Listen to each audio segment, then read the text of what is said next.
Jake Martinez pressed his face against the small window of the transport ship. Below him, new Terra colonies spread out like a strange mix of human and alien buildings. The human structures looked normal, gray metal boxes and domes. But the alien buildings were different. They curved and twisted like living things with walls that seemed to breathe. "First time seeing a Villani settlement?" asked the woman sitting next to him. She was older, maybe 40, with short brown hair and kind eyes. "I'm Lisa Park, by the way. I run the human engineering team down there." Jake nodded and shook her hand. "Jake Martinez. I'm supposed to work on the air processing systems." "Good, we need more hands on that project." Lisa looked out the window too. "The Villani are interesting partners. You'll see what I mean soon enough." The ship landed with a soft thud. Jake grabbed his bag and followed the other passengers down the ramp. The air outside felt clean and cool. It smelled like rain and something else he couldn't name. Something sweet and sharp. A group of people waited for them at the landing pad. Most were human, but 3 were clearly not. The aliens were tall and thin, with smooth skin that looked like it was covered in tiny scales. Their skin was green with gold patterns that caught the light. They had large eyes that seemed to look right through him. "Welcome to New Terra," said a tall human man with gray hair. "I'm Commander Alex Stone. This is your new home for the next 3 years." Jake listened as the commander explained the basic rules. The colony was split into 2 sections, human and Villani. Both groups shared some areas like the main dining hall and the medical center. There were work assignments for everyone. Jake would be working with both humans and Villani on keeping the air systems running. As the group walked toward the living quarters, Jake noticed something odd. The 3 Villani weren't really listening to the commander. Instead, they were looking at the new arrivals, not just looking, staring. Their big eyes moved from person to person, but they seemed to spend more time looking at some people than others. One of the Villani, a female with bright gold markings on her neck, kept looking at Jake. Every time he glanced her way, she was watching him. When their eyes met, she didn't look away like most people would. She just kept staring. "That's Thysol," Lisa whispered to him. "She works with the biosystems. Nice enough, but they all have different ideas about personal space." Jake's room was small but clean. It had a bed, a desk, and a window that looked out over the shared garden area. He could see both human and Villani buildings from here. The alien structures seemed to glow softly in the evening light. That night, Jake ate dinner in the main hall. The food was a mix of human and Villani dishes. The alien food looked strange but tasted good. Lots of fruits and vegetables he'd never seen before. The Villani ate at tables near the humans, but they didn't mix much. Jake sat with Lisa and 2 other engineers, Ben Cooper and Ryan Clark. Ben was about Jake's age with red hair and freckles. Ryan was older and quieter. "So what's the deal with the staring?" Jake asked quietly. "I swear that one with the gold markings has been watching me all day." Ben laughed. "You noticed that too? They do that. Lisa says they're just curious about how humans behave." "It's not just curiosity," Ryan said, looking around to make sure no Villani were listening. "I've been here 6 months. They watch some people more than others. I think they're studying us." "Studying us for what?" Jake asked. Ryan shrugged. "Nobody knows. The Villani keep a lot of secrets." Lisa frowned at Ryan.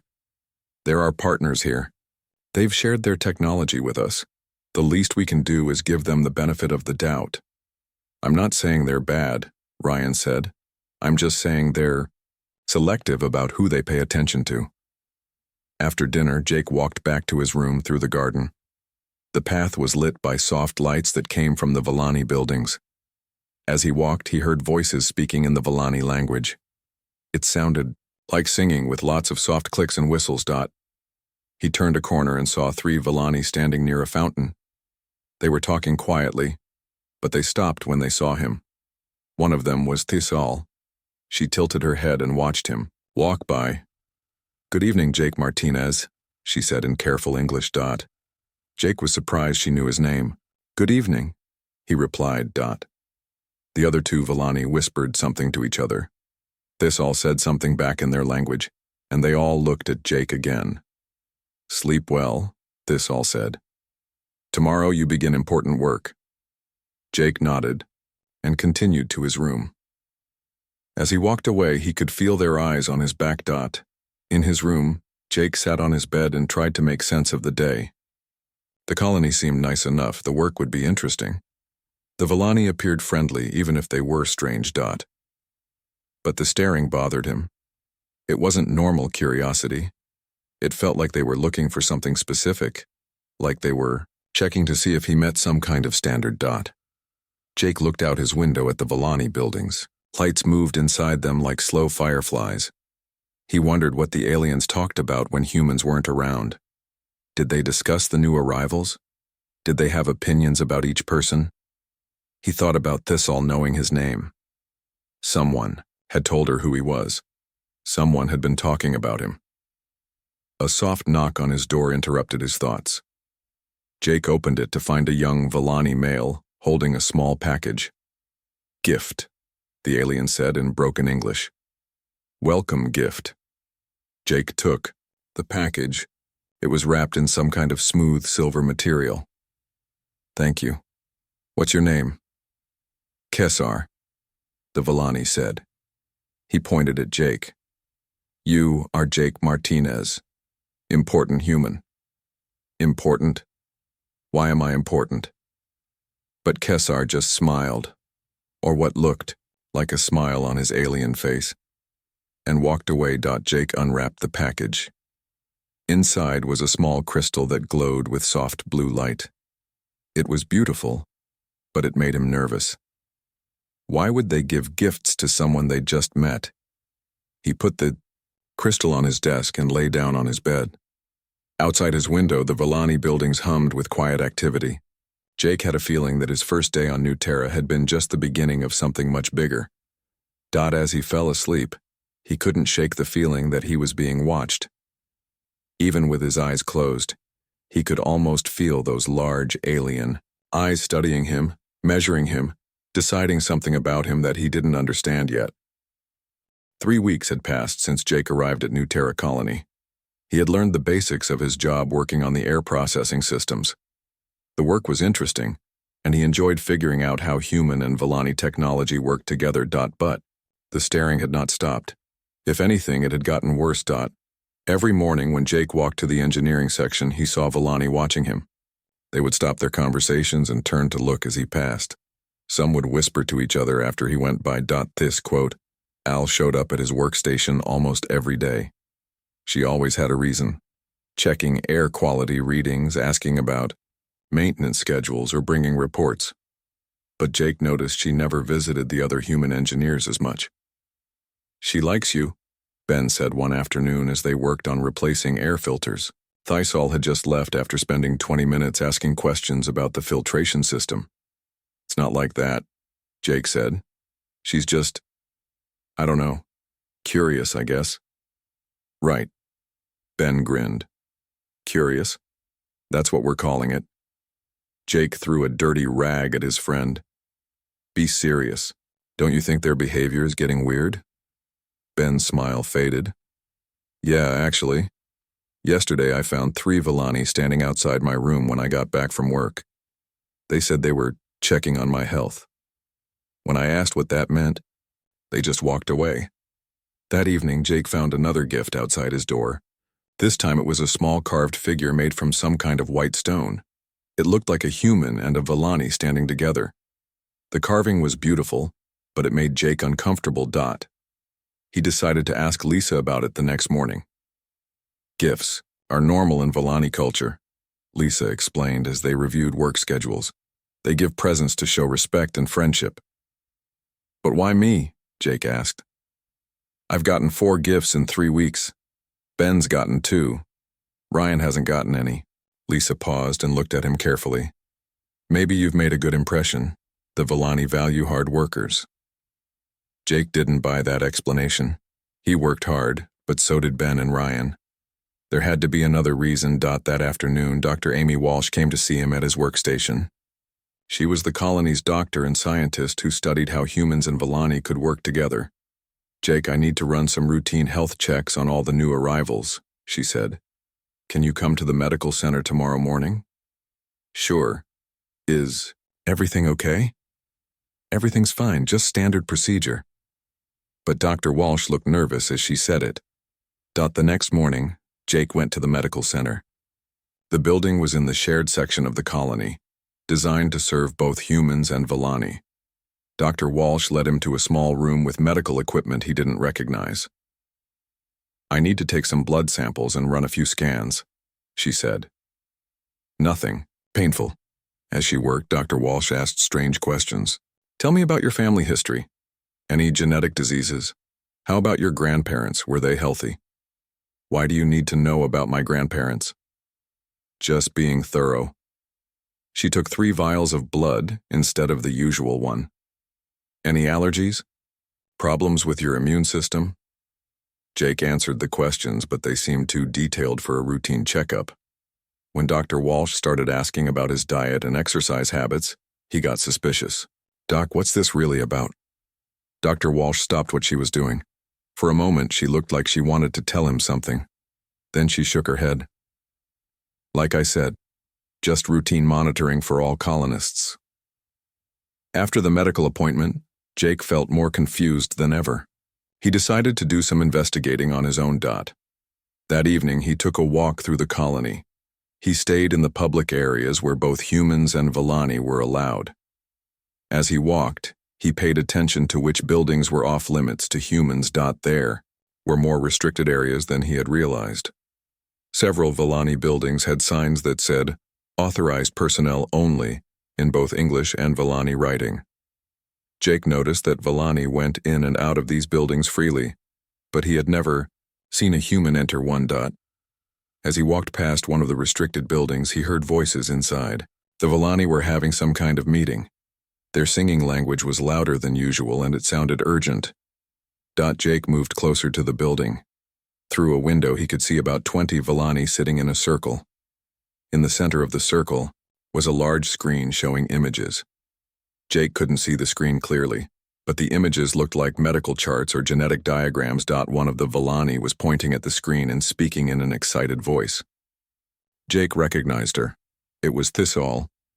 She was showing something to the group, and they all seemed very interested. Suddenly, Thisol turned toward the window. Jake ducked down, hoping she hadn't seen him.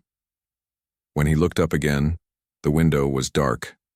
Jake hurried back to his room. His heart was beating fast. What kind of meeting had he just witnessed? Why were the Villani looking at medical charts in a secret gathering? The next day, more strange things happened. Jake found 2 young Villani females waiting for him when he arrived at work. Their names were Krina and Nesith.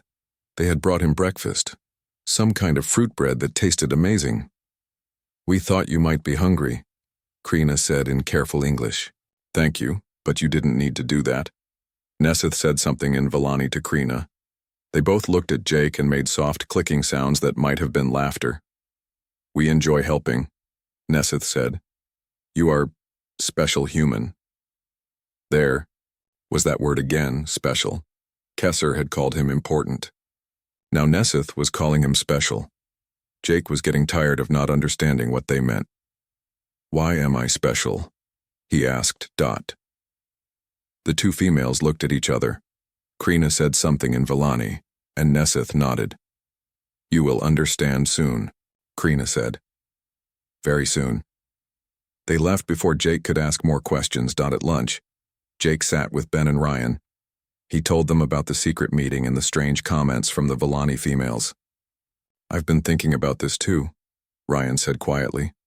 "I've been watching who gets the most attention from the Villani. It's not random." "What do you mean?" Jake asked. "Look around the dining hall. See how the Villani are sitting?"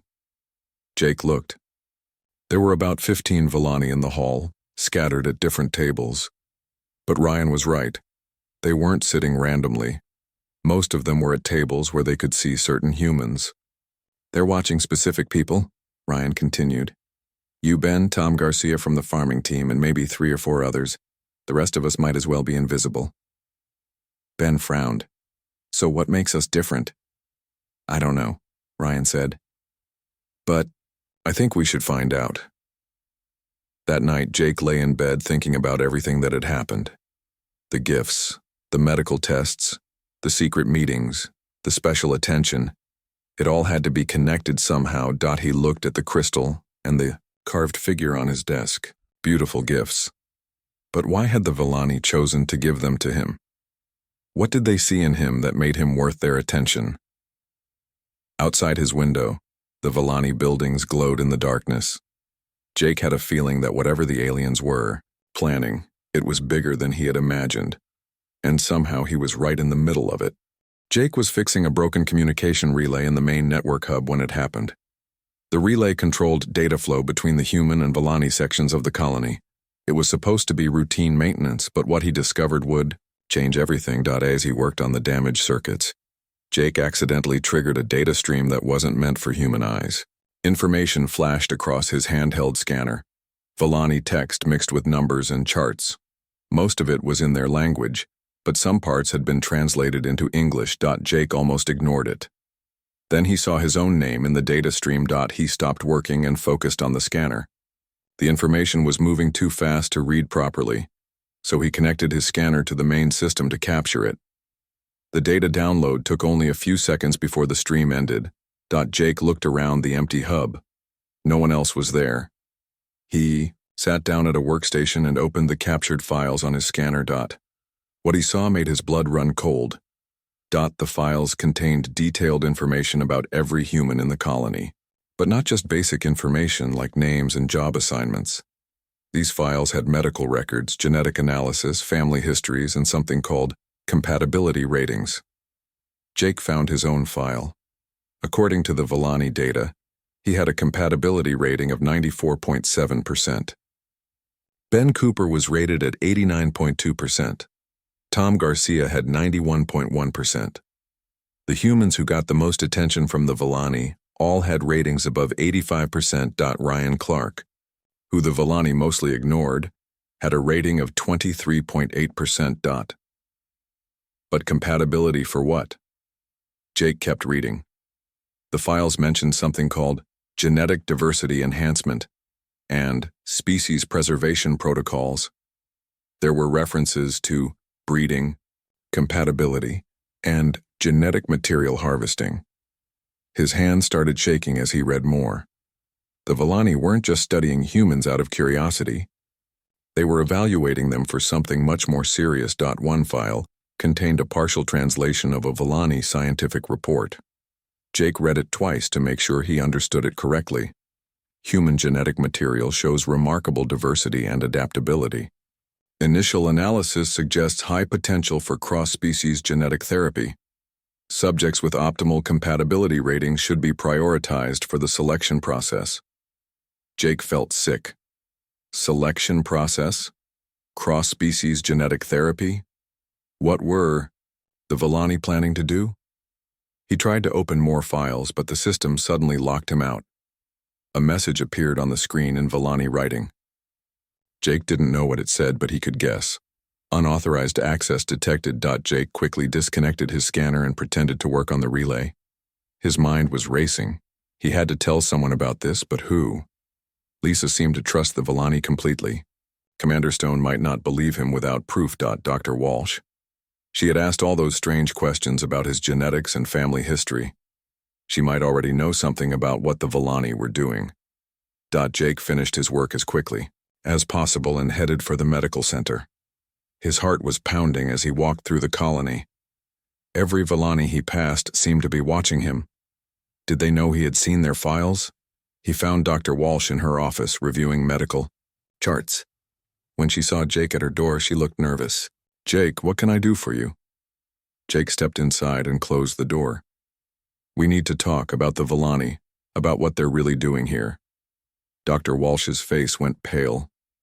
I don't know what you mean. I saw the files, Dr. Walsh. The compatibility, ratings, the genetic analysis. I know they're studying us for something.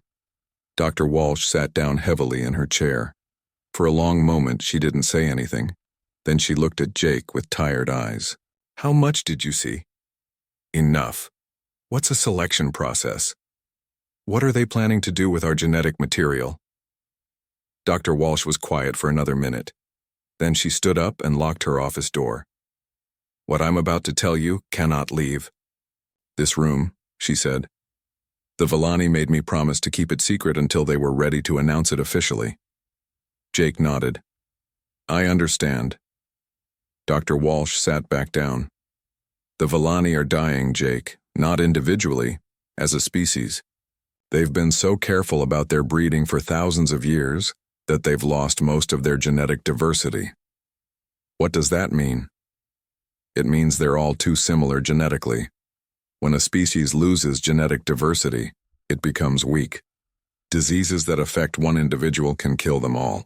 They can't adapt to changes in their environment. Eventually, the whole species goes extinct. Jake felt a chill run down his spine.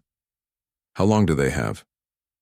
According to their scientists, maybe 50 years, 100 at most. Their birth rate is dropping every generation. More and more of their children are born with genetic problems. So they came to us for help. Dr. Walsh nodded. Human genetics are completely different from theirs. We're messy and diverse. We have genetic variations. They lost long ago. Our DNA might be the key to saving their species. And the compatibility ratings. Some humans are more genetically compatible with Villani than others. The ratings measure how well a human's genetic material could be used in Villani genetic therapy. Jake was starting to understand, but he didn't like where this was going. What kind of therapy? Dr. Walsh looked uncomfortable. They want to use human genetic material to restore diversity to their gene pool. It would involve significant participation from compatible humans. What does that mean exactly? They haven't told me all the details, but it would require genetic material from the most compatible humans. And possibly... She paused. Possibly what? Possibly using compatible humans as surrogate carriers for hybrid offspring designed to save their species. Jake felt like the room was spinning. They want to use us as breeding stock. It's not that simple, Jake. They're not talking about traditional breeding. Their technology is very advanced. They could theoretically do it all artificially. But they'd still need us to carry their babies. Dr. Walsh didn't answer, which was answer enough. Jake stood up and started pacing. How long have you known about this? They told me 3 months ago, right after the colony was established. They swore me to secrecy while they worked out the details. And you agreed to help them study us without our knowledge? I agreed to help save an entire species from extinction, Dr. Walsh said firmly. But I also insisted that any participation by humans would have to be completely voluntary. Do you really think they'll give us a choice? Dr. Walsh was quiet for a moment. I hope so. But they're getting desperate. Their latest genetic analysis shows the situation is worse than they originally thought. Jake stopped pacing and looked at her. What do you mean worse? They might only have 20 years left, not 50. And the number of compatible humans is smaller than they hoped. According to their analysis, there are only about a dozen humans in the entire colony with high enough compatibility ratings to be useful. And I'm one of them. You're not just one of them, Jake. According to their tests, you have the highest compatibility rating they've ever seen in a human. That's why Thisal and the others pay so much attention to you. Jake sat back down. The room felt too small, too hot. What happens now? The Villani are planning to make an official announcement soon. They're calling it the Genetic Preservation Initiative. They'll explain the situation and ask for volunteers. And if not enough people volunteer? Dr. Walsh looked away. I don't know, Jake. I really don't know. Jake left the medical center, feeling like his whole world had changed. The Villani weren't just alien partners sharing their technology. They were a dying species looking for salvation in human DNA. And somehow, he had become their best hope for survival. As he walked back to his quarters, Jake noticed Thisal waiting for him near the garden fountain. When she saw him, she smiled and walked over. Good evening, Jake Martinez, she said. I hope your day was productive. Jake looked at her differently now. She wasn't just a curious alien scientist. She was a member of a dying species who saw him as a potential savior. It was educational, he said carefully. This quote. Al tilted her head, studying his face. You seem troubled. Is something wrong? Jake wanted to ask her directly about the genetic compatibility ratings and the selection process, but he remembered Dr. Walsh's warning about keeping the secret. Just tired from work, he said. This quote. Al stepped closer. Jake Martinez, may I ask you something? Sure. If your species was dying and another species could help save it, what would you do? The question hit Jake like a punch to the stomach. She knew. Somehow she knew that he knew. I guess I'd ask for help, he said quietly. This quote. Al smiled, but there was sadness in her large eyes. Yes, that is what we are going to do. She walked away, leaving Jake standing alone by the fountain. Above him the stars were coming out. Somewhere, among those stars was the Villani homeworld, where an entire civilization was slowly dying. And they were looking to him and a few other humans to save them. The announcement came 3 days later. Commander Stone's voice echoed through the colony's communication system, calling all residents to the main assembly hall. Jake had been expecting this moment since his conversation with Dr. Walsh, but his stomach still felt tight with nerves. The assembly hall was the largest shared space in the colony. Humans and Villani filed in together, but Jake noticed they naturally separated into different sections. The tension in the room was obvious. Even without knowing what was coming, people could sense that something big was about to happen.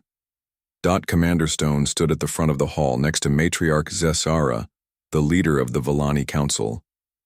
Zesara was the most impressive Villani Jake had ever seen. She was taller than the others, with intricate gold and silver patterns covering her scales. When she spoke, her voice carried the musical quality of the Villani language even when she used English. Citizens of New Terra Colony, Commander Stone began, we have called this assembly to discuss a matter of great importance to both our species. He gestured to Matriarch Zesara, who stepped forward. The hall fell completely silent. My human friends, she said, her English careful and precise, I must share with you a truth we have kept hidden. A truth about why we asked to build this colony together. Jake could feel the mood in the room shifting. People were leaning forward, sensing that whatever was coming would change everything. My people, the Villani, are facing extinction, not from war or disease, but from our own success. For thousands of years we have controlled our reproduction to create the strongest, smartest, most capable individuals. But in doing so, we have lost something vital. Genetic diversity. Murmurs started among the humans. Some people looked confused. Others worried. Zes quote era continued. Our scientists estimate that the Villani species has perhaps 20 years before we can no longer produce healthy offspring. We are, as you might say, a dead end. The murmurs grew louder. Commander Stone held up his hand for silence. However, Zesara said, we have discovered hope in an unexpected place. Human genetic material possesses the diversity and adaptability that our species has lost. With the right partnership, human genetics could provide the key to our survival. Jake's friend Ben was sitting 2 rows ahead of him. Jake could see Ben's shoulders tense as he began to understand what the matriarch was saying. We are therefore announcing the Genetic Preservation Initiative, Zesara said.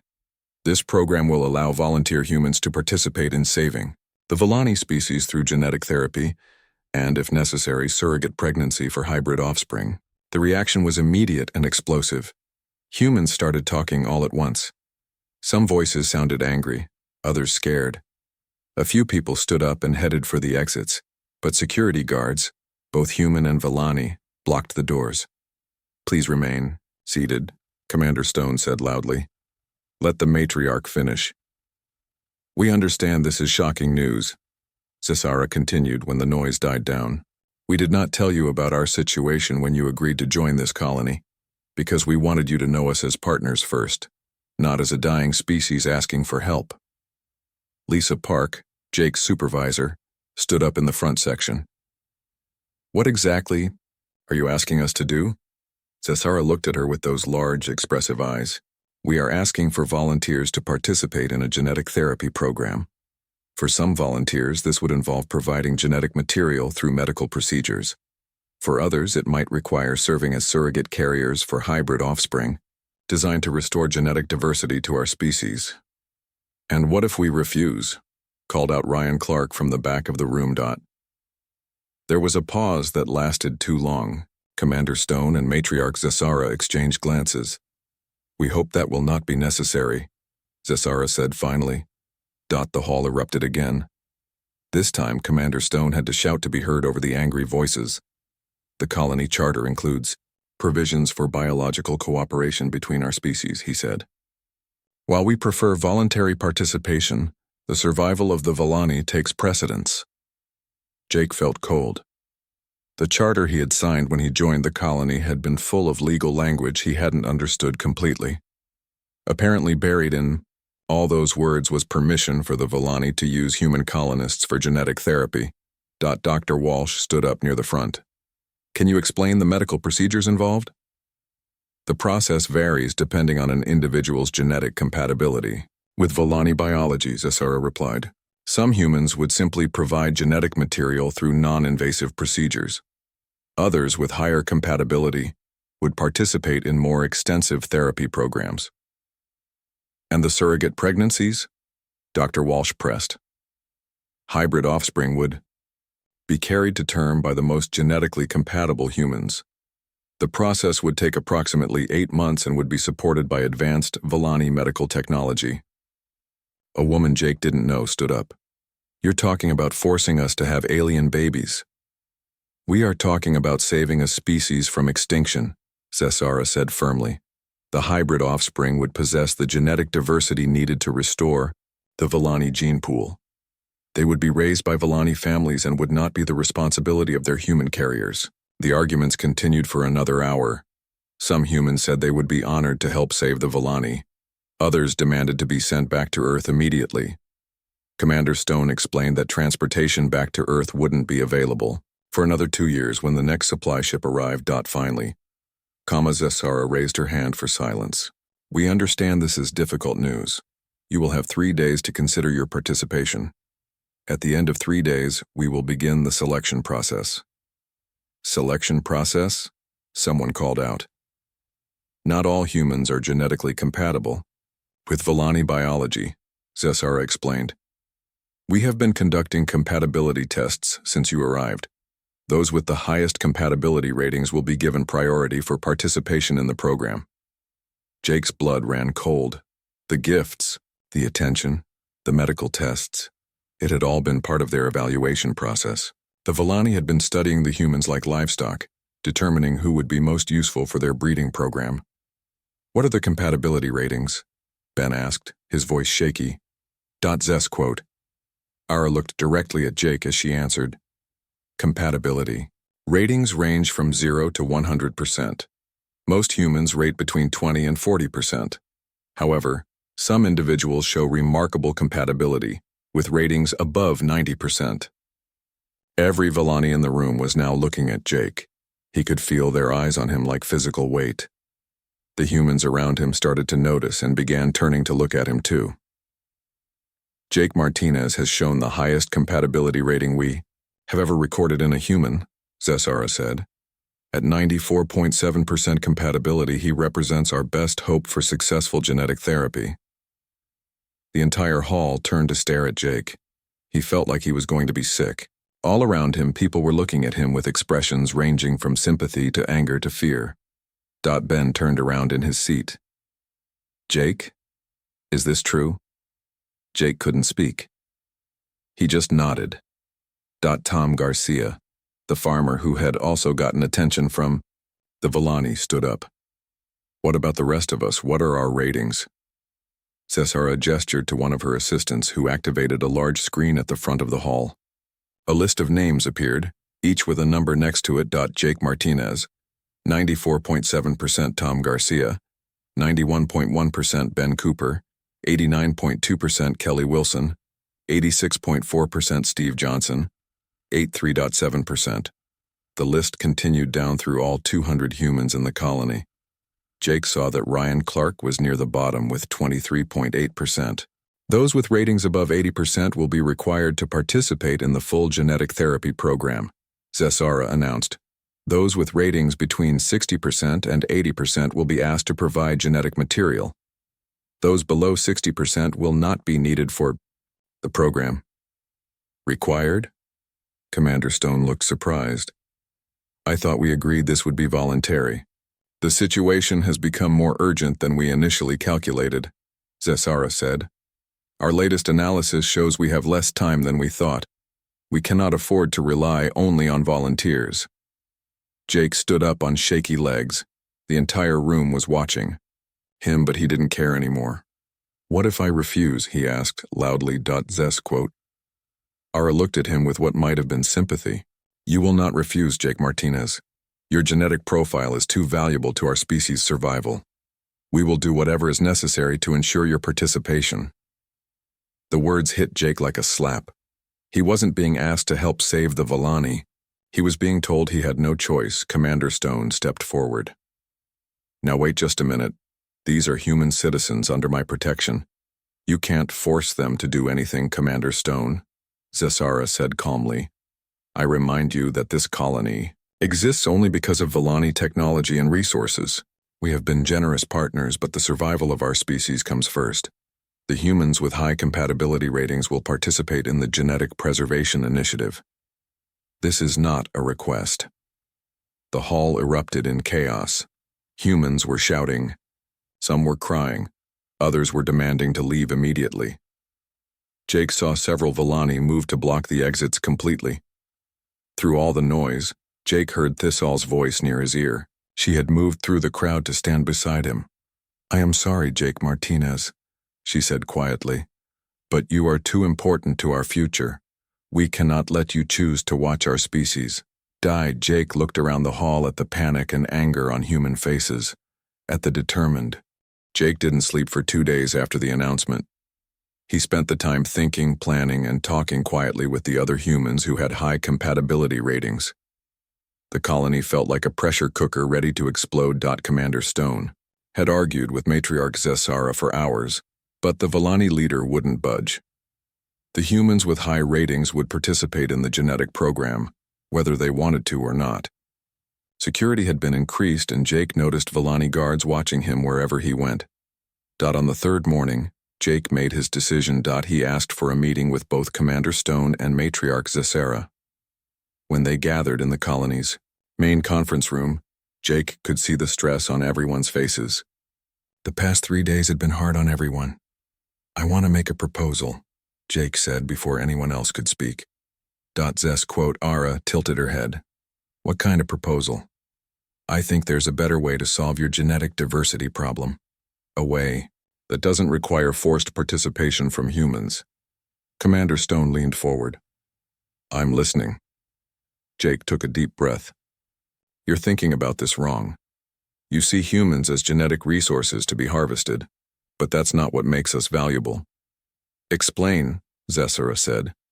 Your species got into this situation because you've been too careful, too controlled for too long. You've forgotten something important about survival. It's not just about having the right genes. It's about being able to adapt and find new solutions when the old ones stop working. Zesara's large eyes focused intently on Jake. Continue. Humans aren't special because of our genetics alone. We're special because we're good at solving impossible problems. We're stubborn. We don't give up. When something seems hopeless, we find a different approach. What are you suggesting? Commander Stone asked. Jake stood up and started pacing. Instead of trying to force humans to carry Volani babies, why not work together to develop a completely different solution? Use human creativity and Volani technology to create something new. Such as? Zesara asked. Synthetic genetic therapy. Artificial genetic diversity. Instead of depending on human surrogates, develop technology that can restore genetic variation to your species without requiring biological carriers. Dr. Walsh, who had been quiet until now, suddenly looked interested. That's actually possible. In theory. Zesara turned to her. Explain. Human genetic research has been exploring synthetic biology for decades, Dr. Walsh said. The idea of artificially creating genetic diversity isn't new. We just haven't had the advanced biotechnology to make it work. But the Villani do have advanced biotechnology, Jake said. You've mastered genetic manipulation beyond anything humans have achieved. You just need to think about it differently. The approach has never been tried, Zesara said slowly. That's what humans are good at, Jake replied. Trying things that have never been done before. Ben Cooper, who had been invited to the meeting because of his high compatibility rating, spoke up. I'd rather spend the next 2 years working on a research project than being forced into a breeding program. As would I, said Tom Garcia, who was also present. Commander Stone looked at Zesara. What would this research program involve? Jake had been thinking about this for 2 days. We form a joint research team, humans and Villani working together as equals. We study the genetic diversity problem from every angle. We look at synthetic solutions, artificial genetic manipulation, maybe even ways to restart natural genetic variation in the Villani population. And if this research fails? Zesara asked. Then we try something else. That's what humans do. We keep trying until we find an answer. Zesara was quiet for a long moment. Jake could see her thinking, weighing options. This research would take time, she said finally. Time my species may not have. How much time do you really have? Jake asked. 20 years? That's 20 years to find a solution that doesn't require enslaving humans. 20 years to develop technology that could save your species permanently instead of just delaying. The inevitable. The genetic preservation program would produce results much faster, Zesara pointed out. But would it actually solve the problem? Dr. Walsh asked. Even with human genetic material, you'd only be buying time unless you address the underlying issue of genetic control in your society. Jake nodded. That's the real problem, isn't it? Your species is dying because you've been too afraid of genetic chaos. But chaos isn't always bad. Sometimes it's exactly what you need. Zesara's expression changed.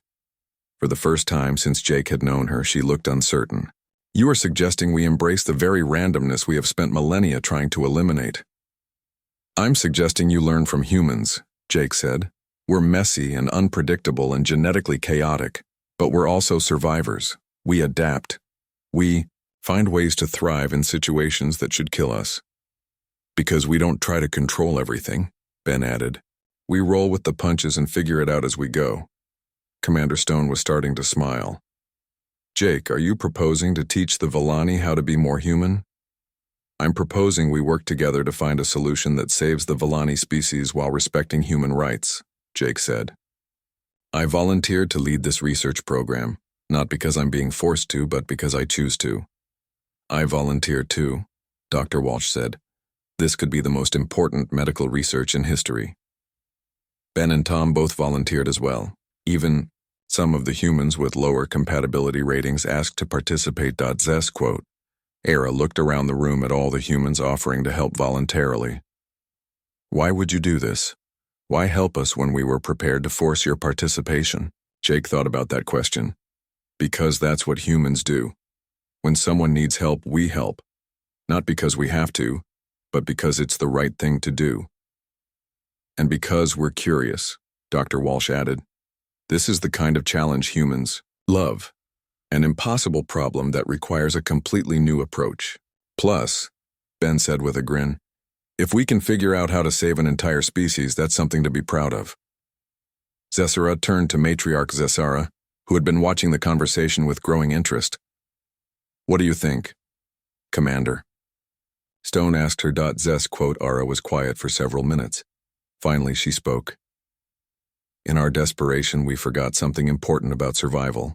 It is not just about having the right genetics. It is about having the right spirit. She looked at Jake.